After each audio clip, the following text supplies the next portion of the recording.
Hi everyone, and I promise you I did not plant this behind me. My kitten, whose name is Kitten, is curious as to what I'm doing, and so we'll see how long we keep her attention with my lecture. Maybe she'll fall asleep.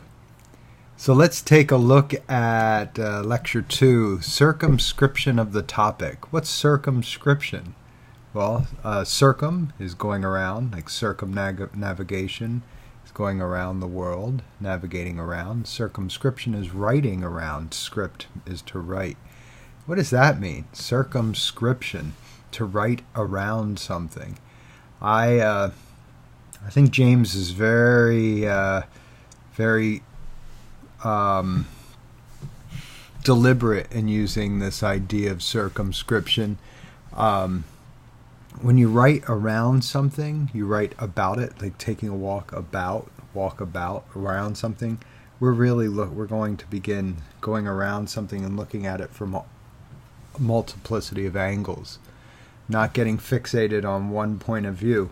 Imagine that you are looking at a sculpture, maybe looking at your friend or your child or your kitten or your puppy, or anything, and you look at it from one point of view, and then you walk around it and look at it from another point of view, different angles, and you realize that as you look at the thing from different angles, from different positions, up close, far away, the thing changes. Now we know from Gestalt principles that our brain, our mind, our experience is processing consistency. We usually don't interpret the thing as changing. We interpret our positioning to the thing as changing. Boy, this is so important when talking about theoretical stuff. So we're going to look at religion much like circumspection, looking at it from around. But we're not only going to look, we're going to think about it. And how does James think? He records his thoughts through writing. So he's going to write about it from multiplicity of angles. Again, this is just quintessential Jamesian pragmatism. So in the lecture's circumscription of the topic, he points out that many begin the topic by trying to define what religion is. And he says that the theorizing mind creates a one-sided dogmatism. So this means that whatever your theoretical position is, if you're a humanist, if you're a psychoanalyst, if you are a behaviorist or a biological psychologist, if you are a theologist, someone who studies theology, the scripture, if you're a minister, whatever your position is, your theoretical position, that theoretical position has the danger of becoming the dogma. What is dogma? Dogma is belief. Dogmatism is when that belief, that perspective, is put at the forefront, is made the central belief. So we all have dogma. Every theory is a dogma. Something doesn't become dogmatic, or dogmatism doesn't occur until that dogma is privileged over all other dogmas. You can just think of dogma as theoretical perspective. So he says there's a question that's asked: what is the essence of religion? Another question is, what is religious sentiment? Yet another question is fear of feeling of the infinite. Is this something to do with the essence of religion? Is it repressed sexuality? Again, he goes into different theoretical constructs of what religion, what the religious experience is. We must think of sentiments rather than sentiment, he says. So religious love, joy, fear, etc. is human fear, joy, all directed at religion. So instead of viewing these as uniquely religious experiences, we have to, he says, look at these as human experiences that are directed in religious or spiritual ways. Remember, don't confuse religion here with organized religion. Religion in James's text is referring to what we would call the spirituality, personal religion, individual, internal religion as opposed to external, as he puts it. Religious emotions are emotions directed towards religious ideas. Again, he's just expressing this and taking highlights of the text, and this is what he's expressing. He's trying to get us to think about this in a different way. Now think about who James is writing to, who he's lecturing to. He's lecturing to individuals that largely are coming from some sort of spiritual religious background, predominantly either Christian Catholic or Christian Protestant faith in Scotland. What do we leave out in studying our religion? This is another question that he asks. What do we include and what do we exclude when we want to study the concept of religion? Again, circumscription around the topic. It's a broad, big picture stuff in Chapter 2. Organizational religion versus personal religious experiences we've discussed in a previous lecture. He goes into detail about this. He says external religion is focused, he calls it the art of winning the gods. The art of winning favor with the gods, all the rituals, all the hierarchies, all the structures that are set up to control nature, to win favor over an uncertain future. Internal religion, he says, are the existential questions. What are the existential questions? We mentioned these before. They are, why am I here? What is my capacity for choice while I'm here? Free will. What is my responsibility in choice while I'm here? And what are the limitations or consequences of my own mortality, death? Let's remember this. Purpose, free will, responsibility and decision-making with free will, and mortality. Those are the four big existential questions. And those are summarized by a psychologist you may want to look into. His name is Irvin Yalom, California existential psychologist. James does not explore external religion, but rather the personal religious experience. Again, we're getting a lot in Chapter 2 that was mentioned in Chapter 1, but is being reinforced in Chapter 2 and really set in place in Chapter 2. So what are some of the elements of the personal religion? Now, what are some of the things that we find in personal religion? Fetishism. Fetishism is whenever you take any sort of object, and that object itself becomes exalted, takes on some sort of special power, significance, attraction. So we often hear about sexual fetishisms, but fetishism can really be anything. In Catholicism, we could say the rosary, there's a certain fetishized relationship with the rosary. It becomes some sort of object that possesses power, a talisman or something of this nature. We have these in all personal religions. You may have some object that's a fetishized object, an object that, like a blankie, is a little child that we hold on to and brings us safety and comfort, or maybe helps us to feel that we have certain powers over the future. These are fetishized objects. Magic is another aspect of things. So what is magic? Magic is the ability to affect the physical universe by non-physical means. So prayer, the idea that we can do something, change some physical event through prayer, that would be a magical thinking. These things are internal to the internal religion. They precede external religion, and it can be said that these are some of the things that actually form the external religion, that the internal religion form the external religion, James says.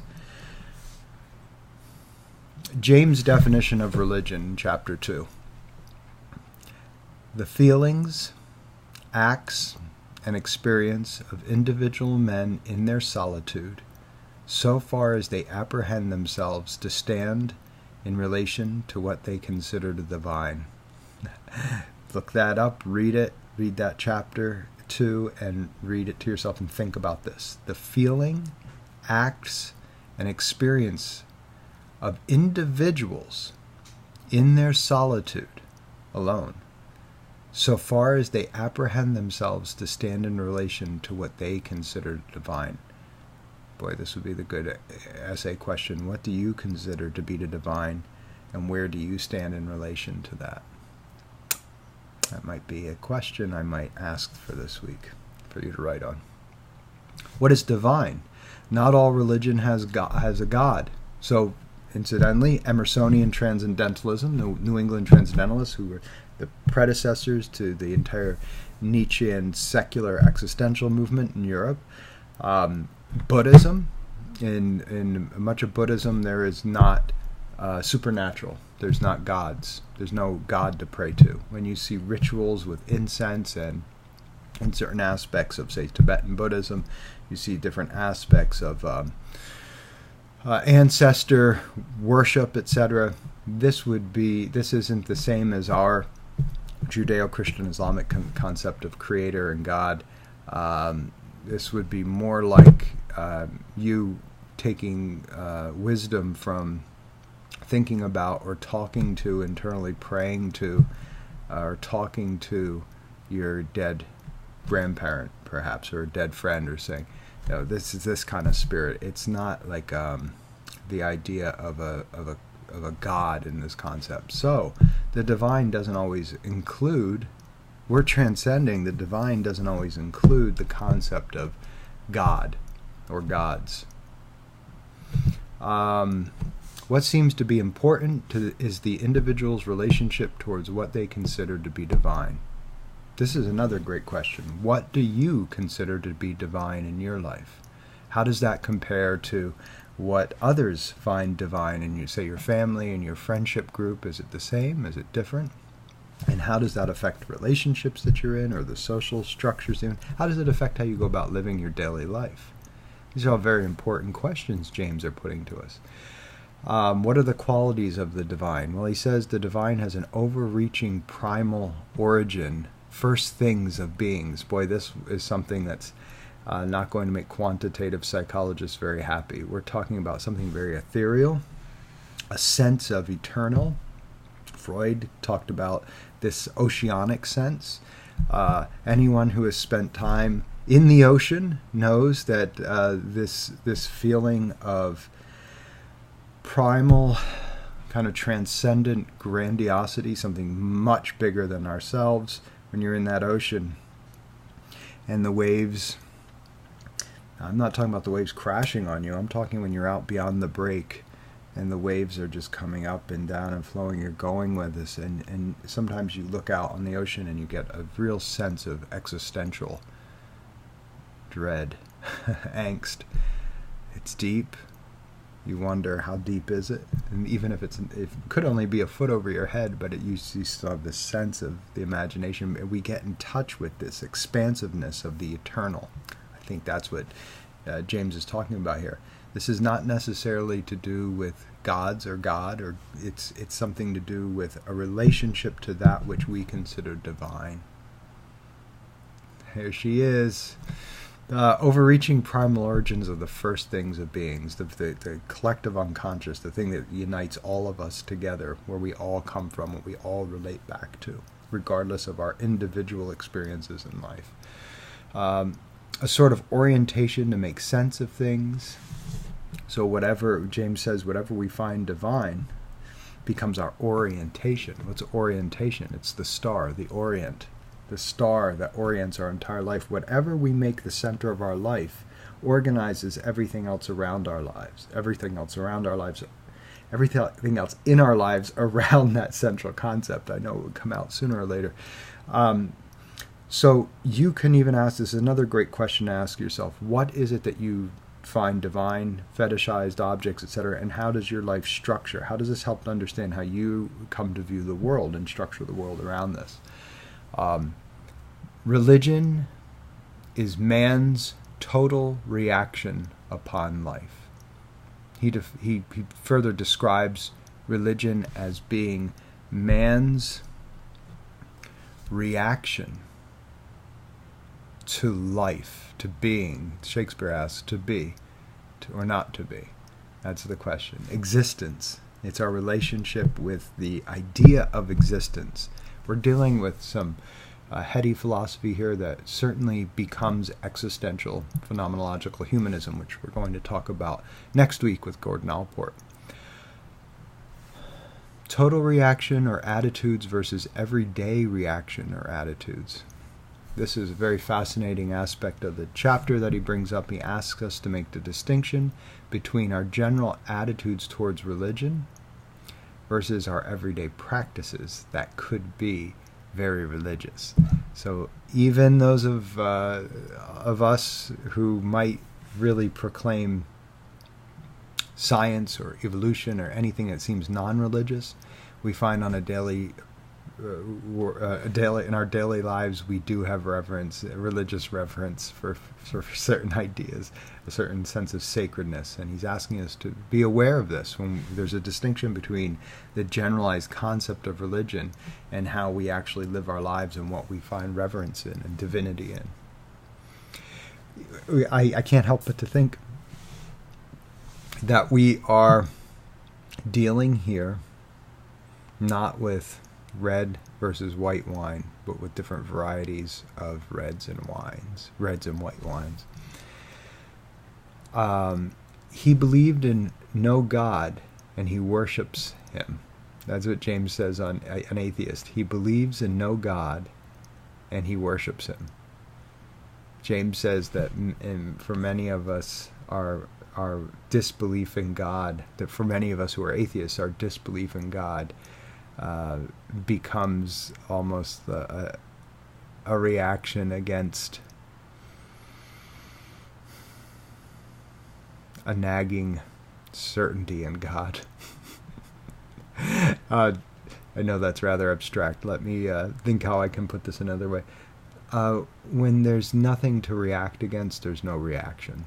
The very act of reacting against the concept of God legitimates God in one's life. So in other words, the people who truly are atheists aren't even thinking about it. And you have to wonder when we get to certain people that they're fighting so hard against the people who ostensibly believe in God. You have to wonder if maybe there isn't some doubt nagging in the back of their own minds. They're not only trying to convince others of atheism, but trying to reassure themselves. This is social psychology, but I hope this makes sense to you.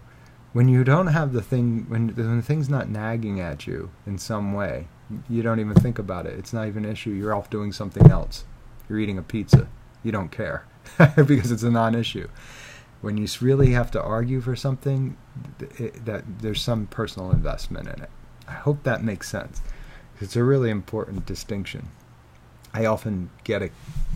I have great friends who are atheists, and some of them call themselves agnostics. Those who don't claim to know. Atheists claim to know there is no God, etc. Gods.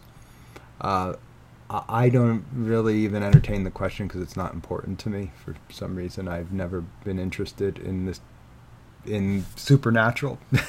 Not that I'm not interested in it. It's just I'm more interested in it as a phenomenon.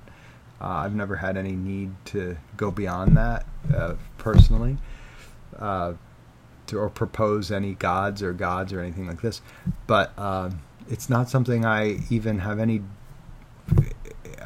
desire to talk about. It's just not on my radar. I like talking about ideas, like we're doing here in this course. This is the stuff I love to do. But my friends who are very hardcore scientists, self-proclaimed atheists, agnostics, they keep reading books, and there's a certain element of anger in these and defensiveness. And if I entertain any idea that they even sniff out as divine or religious, which I have no problem doing because it's just not my axe to grind, they sometimes become very cautious and, oh, are you religious? Or you don't have to believe in something to find some of the stuff useful or interesting, or not be offended by it, or run away from it, or fight it. You don't have to pummel everything that just because it's part of something that you disagree with. It's very fascinating how this one quote, James says, one should always talk of philosophy with a smile. In other words, don't take it so seriously. One should always talk of philosophy with a smile. Boy, there's a quote to write down, memorize, and pull out on so many occasions when people start taking their ideology too seriously, and then they're ready to go to fighting and wars and killing each other over this stuff. One should always talk of philosophy with a smile. James says the divine is a primal reality which the individual feels impelled to respond to solemnly and gravely. This is interesting. It's a sense of sacredness when we use. Boy, you can go. I hear people go to the Grand Canyon and they get this sense of solemnity, this solemn feeling, like they're in the presence of something great. I get this in the ocean. No questions. No question. When you're out in the ocean, if you're swimming or if you're surfing, and you're there with these waves, and you realize the power of these waves. I mean, these waves are so powerful. And you just being in the wave brings a certain solemnity, a certain sense of awe and divinity. And then if you paddle with the wave as it's coming and you get in sync with that wave, and it catches that wave with your body surfing or bodyboarding or stand-up surfing, and you stand up on the board and it catches you and it moves you in, and you become one with that wave. You become one with the spirituality. This is a religious experience, internal religious experience. So suddenly going to the forest, going to the massive Grand Canyon, going to the ocean becomes a sacred place. It becomes a place of worship. Going to the jazz club becomes a place of worship. And the moment that you become part of that and participate in it, you are worshiping. Yeah, a broad definition of religion. The essence of religious experiences must be things we can get nowhere else. So what makes something specifically religious are those aspects of the phenomenon that nothing else accounts for. It can only be described within religious terms. That's difficult. He also wants to make a distinction that he calls cool and not cool. This is interesting because in media theory we have a famous media theorist who talks about hot media and cool media. What is cool? Cool to the touch. It doesn't burn your hand. It's cool. Philosophical investigation is removed. There's no investment here, other than interest in exploring. It's a cool. I don't mean like cool I do mean cool removed, but James means you're not heated up over it. It's not getting your blood boiling. You're not investing in it. Theology is not cool. This sounds so funny because we're using 20th century kind of 50s, 60s lingo of cool and not cool. But this means more of the temperature. So philosophical investigation of religion takes a cool pose, a removed pose. It's like, okay, let's talk about this. No one's going to get into a fight about it, or blood's not going to boil. It's not going to have too many implications on how we go about living our daily life. We're just doing this because we're fascinated by the phenomenon of religious experience. Theological is not cool. This is when they knock at your door, or you're told you have to do this or else you'll burn in hell, or you have to find Jesus, or you have to find oneness in Zen, or things of this nature. If you get into that, that's not cool research. That's involved, emotionally involved. So he calls it cool and not cool. We could call it objective. Although I'm a little skeptical about objective, because we can have much importance in this. You can have subjective experience that's cool. It has implications on your life, but you can smile at it, as James would say. That's chapter 2. Happy reading and happy thinking.